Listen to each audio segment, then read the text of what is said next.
இன்று திமுக வேறல்ல, அண்ணா திமுக வேறு என்பது அல்ல, உங்களுக்கு தெரியாத ஒன்றல்ல. இரண்டும் ஒன்றாக இணைந்துதான் பயணங்களை மேற்கொண்டு வருகிறார் என்பதை நாடறிந்து கொண்ட ஒன்றாக இருக்கிறது. இதை ஊடக நண்பர்களுக்கு நன்றாக தெரியும். ஏனென்று சொன்னால், நாட்டில் நடைபெறுகிற நிகழ்ச்சி தேர்தல் களத்திலே இருக்கின்ற போது ஆளுநரிடத்திலே கொடுக்கப்பட்ட மனு, அதற்கு பிறகு நாங்கள் என்ன நடவடிக்கை மேற்கொள்கிறோம் என்று சொன்னதோடு சரி, அதற்கு பிறகு அவங்களுடைய பயணங்கள் எப்படி இருக்கிறது, எப்படி நடைபெறுகிறது என்பதை பத்திரிகை நண்பர்களுக்கோ மக்களுக்கோ நான் சொல்ல தேவையில்லை.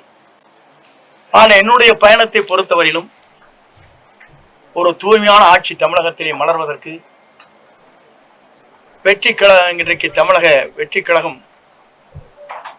இளவல் நம்முடைய வெற்றி பயணத்தை மேற்கொண்டிருக்கிற விஜய் அவர்கள் ஒரு மாபெரும் இயக்கத்தை உருவாக்கி மக்கள் மனதிலே இடம்பெற்றிருக்கிறார்.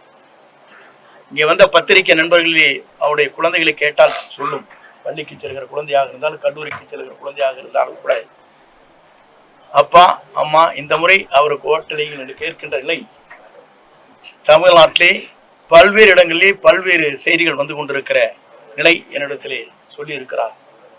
என்ன காரணம்? ஒரு மாற்றம் தமிழகத்திலே வேண்டும். தமிழகத்திலே ஒரு புதிய மாற்றத்தை உருவாக்கப்பட வேண்டும். தமிழகத்திலே இவர் மட்டும்தான் ஆள வேண்டுமா? ஏன் ஒருவர் மற்றவர் நல்ல புனித ஆட்சியை நடத்துவதற்கு, ஒரு தூய்மையான ஆட்சியை நடத்துவதற்கு ஒருவர் தேவை என்ற எண்ணம் மக்கள் மனதிலே நிறைந்திருக்கிறது என்பதுதான் இந்த தமிழகம் வெற்றி கழகம் இன்றைக்கு பயணத்தை மேற்கொள்கிற போது அது வெற்றி பயணமாக நடைபெற்றுக் கொண்டிருக்கிறது. குறிப்பாக இதை நான் சொல்வதற்கு காரணம், எல்லா நாடுகளிலும் எல்லா மாநிலங்களிலும் பல்வேறு மாற்றங்கள் உருவாகி கொண்டிருக்கிறது. டெல்லியை எடுத்துக்கொண்டாலும் கூட 2 கட்சிகள் தான் பெரிய கட்சி என்கிற போது அன்றைக்கு மாற்றங்கள் உருவாக்கப்பட்டது. ஆம் ஆத்மா வந்தது, ஆம் ஆத்மா சொன்னது. அதே நேரத்தில் பஞ்சாபிலே கூட காங்கிரஸ் 2 கட்சிகள் போட்டி போட்டுக் கொண்டிருக்கிற போது இடையிலே மற்றொரு கட்சி அங்கே வருகின்ற வாய்ப்பு அங்கே உருவாக்கப்பட்டது. இதையெல்லாம் நான் எதற்காக சொல்லுவேன் சொன்னால், மக்கள் மாற்றத்தை விரும்புகிறார்கள்.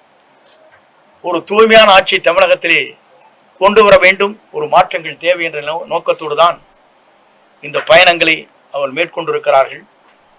இந்த பயணம் என்பது உங்கள் தொலைக்காட்சி நண்பர்கள் மட்டுமல்ல, மக்கள் இன்றைக்கு முழு மனதோடு வரவேற்றிருக்கிறார்கள். வரவேற்பு மட்டுமல்ல, வெற்றியை சூடுவதற்கு காத்துக் கொண்டிருக்கிறார், நேரத்தை பார்த்து கொண்டுதான். ஆகவே 2026 என்பது மக்களால் வரவேற்கப்படுகிற, மக்களால் ஏற்றுக்கொள்ளப்படுகிற, மக்களால் உருவாக்கப்படுகிற ஒரு புனித ஆட்சி தமிழகத்தில் உருவாகுவதற்கு நம்முடைய வெற்றி கழகத்துடைய தலைவர் அன்பிற்கினிய இளவல் விஜய் அவர்கள் வெற்றி பெறுவார்கள். 2026 மக்களால் மாபெரும் புரட்சி உருவாகி வெற்றி என்ற இலக்கை அவர் எட்டுவார் என்பதை மட்டும் நான் இந்த நேரத்திலே உங்களுக்கு பணிவன்போடு தெரிவித்து, வருகின்றிருக்கிற தொலைக்காட்சி நண்பர்கள், ஊடக நண்பர்களுக்கு என் வாழ்த்துக்களையும் நன்றியும் பாராட்டுதலையும் தெரிவித்துக் கொள்கிறேன். நன்றி, வணக்கம். செய்திகளை உடனுக்குடன் தெரிந்து கொள்ள கீழ்கண்ட கேபிள் மற்றும் டிடிஹெச் நெட்வொர்க்குகளில் எம்நாடு செய்தி தொலைக்காட்சியை காணுங்கள். பாதகம் செய்பவரை கண்டால் நாம் பயம் கொள்ளலாகாது பாப்பா. மோதி மிதித்துவிடு பாப்பா, அவர் முகத்தில் உமிழ்ந்துவிடு பாப்பா. அண்மை செய்திகளை உடனுக்குடன் தெரிந்து கொள்ள இணைந்திருங்கள் எம்நாடு தொலைக்காட்சியுடன்.